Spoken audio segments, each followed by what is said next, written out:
Le DAF Fresh Morning, c'est 104.5 tonnes de bonne humeur.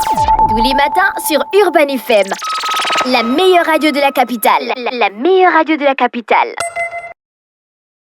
Sur les 104.5 Urban FM, la station urbaine avec Elvis. Elvis, bonjour. Bonjour Dafresh, bonjour René Ruth, bonjour Fallon, bonjour Monsley, bonjour tous les auditeurs qui nous écoutent Elvis. Ce matin. Alors on va commencer cette rubrique sportive avec l'ouverture de ce centre fédéral qui va se passer du côté du terrain qui est en face de la Sogatra. Donc ce vendredi 9 mai à partir de 14h au programme, nous avons la présentation de ce centre de la fédération et avec le début. Quelle fédération? La Fédération gabonaise de basketball qui évidemment ouvre ce centre fédéral du côté du plateau qui est en face de la Sogatra. Donc, finalement, la fédération a eu accès à ce centre, à cet espace. Oui, puisque là, le communiqué officiel est sorti. Donc, il y aura, dans un premier temps, comme je le disais tantôt, dans ce programme, la présentation de ce centre et le début de formation des coachs. Donc, aujourd'hui, à partir de 14h, dans ce centre fédéral, il y aura une formation. Il y aura 15 participants. Évidemment, parmi les 15 participants, on a 10 participations de la GEV et on a 5 personnes qui ont été invitées. Donc, dans cette formation qui sera amenée par le coach Bertin Kombila, il s'agira de, évidemment, partager plusieurs aspects, notamment l'aspect individuel, l'aspect collectif. Et le deuxième module sera dirigé par le DTN Jean-Christophe Ognan, l'ancien coach de Capo Basketball et l'ancien coach de Somo Basketball. Et là, on a l'ouverture du championnat national de basketball dénommé Yuzu Basketball Elite, qui est ce championnat amateur qui va démarrer ce week-end. Donc, c'est l'annonce qui a été faite par la Fédération gabonaise de basketball qui a l'honneur de nous annoncer le début du championnat national amateur dénommé Yuzu Elite Basketball 2025. Cette compétition verra la participation de 10 équipes, donc, c'est-à-dire 7 équipes hommes et 3 équipes dames issues de 5 provinces du Gabon. Donc, ça s'est passé pour la saison 2024-2025, le championnat national de basketball dénommé Yuzu Elite. Une saison, c'est pas sur l'année? Non, au basket, c'est pas comme au football, en fait. Au basket, c'est pas comme au football sur le plan national. Sur le plan national, le football a beaucoup plus de clubs. Est-ce que tu comprends? Et les journées se jouent généralement par semaine. C'est-à-dire, chaque semaine, il y a une journée. Au basketball, c'est différent. Par exemple, au niveau de la Coupe du Gabon, par exemple, au Gabon, la Coupe du Gabon prend généralement une semaine. Est-ce que tu comprends? Entre-temps, au football, la Coupe du Gabon peut te prendre 6 mois. Parce que la Coupe du Gabon, normalement, c'est une compétition où on a des clubs de seconde division, de première division et peut-être même des divisions inférieures qui participent. Est-ce que tu comprends? Parce que c'est la compétition, en fait, qui, généralement, crée l'apothéose. En temps, au basketball, c'est différent. Comme là, vous voyez, au niveau du basketball, pour ce championnat... Donc, toute une année, on ne joue qu'une semaine. Au niveau du basketball et généralement... Le reste du temps, là, les équipes font quoi? Non, après, il y a le championnat, en fait. Donc, il y a le championnat qui est géré par la fédération et maintenant, il y a les différentes ligues qui ont les différents championnats. Par exemple, dans la ligue de l'Est-UR de basketball, il y a ce qu'on appelle le championnat de l'Est-UR. Tu as les U15, tu as les U16, tu as les U18, tu comprends un peu, tu as les seniors. Qui se jouent en ce moment. Tu as les cadets. Maintenant, tu as aussi la Coupe de l'Est-UR. Donc, chaque province a sa ligue et là-dedans, les ligues entretiennent ces différents clubs. Maintenant, la fédération vient maintenant pour les grandes compétitions comme la Coupe du Gabon, comme le championnat national et c'est ce que nous présente le président Uli Konra Soko à travers ce championnat national 2024-2025 où il y a 10 équipes qui vont jouer ce championnat-là, dont 7 équipes hommes et 3 équipes dames issues de 5 provinces du Gabon. Donc, ça va démarrer ce samedi et on aura la rencontre qui va opposer Gladiator face à Relais Basketball qui vont ouvrir les hostilités du côté du gymnase du lycée national Léon Mba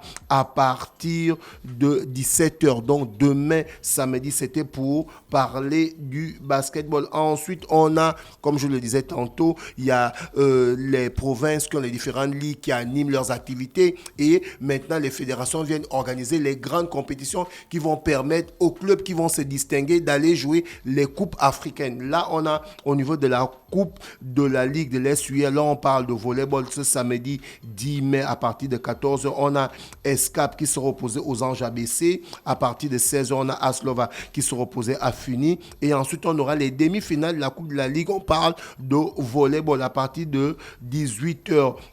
Puisque toutes les combinaisons ne sont pas encore terminées, tu vois, tous les matchs ne sont pas encore terminés. Donc, dans les différents chapeaux pour les demi-finales, on a F1 qui sera H1 qui sera opposé à H3 et la deuxième demi-finale à 20h, on a H2 qui sera opposé à H4. Et le dimanche, dès qu'on aura le dimanche matin ou le samedi en soirée, toutes les équipes qui auront remporté les matchs, et bien le dimanche 11 mai, on aura la finale dames à partir de 15h et la finale hommes à partir de 17h. C'est pour le volleyball et le championnat national qui est en train de tirer à sa fin parce que du côté de la deuxième division, on avait la 20e journée et on a eu les matchs suivants. Là, je parle de football. Mwanda FC qui a battu Moulouli FC 3-1 et ensuite US Adouma a perdu face à US Akanda 2-1. Ogwe FC s'est imposé face à Akanda FC 3-2. Stade Migouveyan a créé la surprise en battant OYMAC 3-1 et le football club de Missile a battu Mouela AF 2-1 et ça nous sort le classement suivant pour le compte de la 20e journée du championnat national de deuxième division de football. On a Stade Migouveyen qui est en tête avec 38 points. On a Ogo FC qui est deuxième avec 37 points. On a OIM Athletic Club qui est troisième avec 36 points. Donc les trois clubs-là sont d'ores et déjà promus pour la première division. Puisque le quatrième du championnat, c'est Mwanda FC avec 30 points. Donc Mwanda ne peut plus retrouver OIMAC qui a 36 ou Ogo FC qui a 37 ou Stade Migouveyen qui a 38. Donc, les trois-là seront promus pour l'année prochaine. Ils vont se retrouver en première division. Maintenant, les deux équipes qui sont relégables dans ce championnat-là, on a US Akanda qui a 16 points et on a Adouma FC qui a 14 points. Donc, ces équipes-là, probablement, vont se retrouver en troisième division. Et le premier de la troisième division et le deuxième de la troisième division vont monter en deuxième division. Donc, vous comprenez que pour cette année, pour le championnat de deuxième division 2024-2025, on a vraiment respecté les normes. Les matchs se sont réellement joués. Et voilà pourquoi vous voyez que là, on est en train de suivre la procédure lorsque ce championnat va tirer à sa fin. Et du côté de la première division, on jouait la 22e journée et là on a le classement. Manga Sport qui est d'ores et déjà champion, qui a remporté son 10e titre avec 53 points et le deuxième c'est l'association sportive de Stade Manji avec 32 points. Donc entre Manga Sport 53 points et l'association sportive de Manji 32 points, c'est pratiquement 22 points d'écart et 21 points d'écart et 21 points d'écart, ça fait 7 journées, sachant qu'on a 13 clubs en première division, donc du coup ça fait 12 matchs aller, 12 matchs retour. Moscou, ça fait 24 matchs. Donc, si on est déjà à la 22e journée, Manga est déjà d'ores et déjà champion. Tu comprends? Donc là, maintenant, c'est le classement qui va suivre parce que l'association sportive de Stade Manji est deuxième avec 32 points. Voto Club, le club des policiers, est troisième avec 31 points. Le football Canon 105 qui est bien revenu en quatrième position avec 30 points. L'Union sportive d'OIM, 5e, 29 points. L'association sportive du Sandberry sportif, 26 points. 6e, Lambaréné Athletic Club, 7e, 26 points. Boingidi Sport, 8e, 25 points. Lozo Sport, 9e, 25 points. Asdikaki, 10e, 24 points. L'Union sportive de Bitam, moi, j'avais annoncé, tu te souviens que du côté de Bitam, il y a eu un match où il y a eu un match où il y avait eu un désordre. Quelqu'un avait garé sa voiture et ensuite les joueurs étaient allés rendre les maillots. Donc c'était une crise qui avait déjà été annoncée du côté de l'US de Bitam et ça a payé cash. Quand on regarde le classement, Bitam se retrouve pratiquement parmi les derniers. Sinon, ils sont 11e. Ils ont failli se retrouver parmi les relégables. Bitam, on connaît, qui est un grand club gabonais qui a remporté le dernier titre de champion du Gabon en 2013. Vous comprenez que quand ce club-là va jouer le bas de tableau, c'est vraiment, on va dire quoi? C'est pratiquement, on va dire, un scandale du côté de ce grand club. Et là, on a les derniers de ce National Foot Première Division, qui est le CF Mounana avec 18 points et le CS BNG avec 17 points. L'Union sportive de de Bitam à 23 points. Donc, je ne pense pas qu'ils vont encore descendre, mais ils vont terminer. Ce sera la dernière équipe qui sera vraiment maintenue du côté de Bitam. On n'a jamais vu ça depuis que l'Union sportive de Bitam joue le championnat. Ils ont toujours été parmi les 5 premiers ou les 9 premiers, mais là, ils sont carrément 11e sur 13. Ensuite, on va terminer avec ce deuxième match des demi-finales de la Ligue des champions européenne, où Dafresh nous avait dit que Elvis, le Football Club de Barcelone serait éliminé, et on a vu l'Inter éliminer le Football Club de Barcelone. Celui-ci a eu juste, et le Paris Saint-Germain, qui n'a pas créé la surprise, parce que le Paris Saint-Germain, pour la petite histoire, le Paris Saint-Germain, c'est l'équipe que vous avez des nouvelles d'Acrésia. Ça fait longtemps que j'ai D'Acrésia a disparu. Le Paris Saint-Germain, c'est l'équipe qui a joué le plus de matchs dans cette Ligue des Champions là, parce que le Paris Saint-Germain, non seulement cette équipe a joué les 8 matchs du premier tour moncelet, mais le Paris Saint-Germain est passé par les barrages.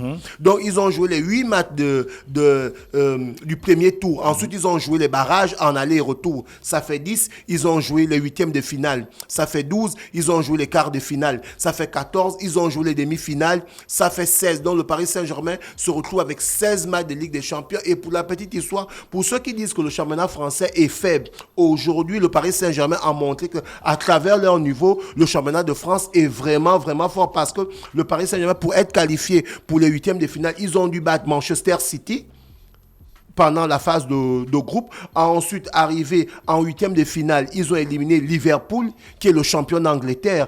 Ensuite, en quart de finale, ils ont éliminé Aston Villa, qui est encore un troisième club anglais. Et en demi-finale, ils ont éliminé Arsenal. Donc, en fait, le Paris Saint-Germain a éliminé tous les potentiels clubs anglais qui ont joué cette Ligue des Champions-là. Donc, c'est dire qu'à travers le Paris Saint-Germain, on peut reconnaître évidemment le niveau du football français. Et on a cette nouvelle qui est tombée, c'est relayé par plusieurs médias, et c'est l'équipe qui nous dit ceci. Il y a 32 ans, le club préféré de Moncelet, donc Marseille, avait remporté la Ligue des Champions du côté de Munich en battant un club milanais. Et 32 ans plus tard, on se retrouve avec un club... Non, Elvis.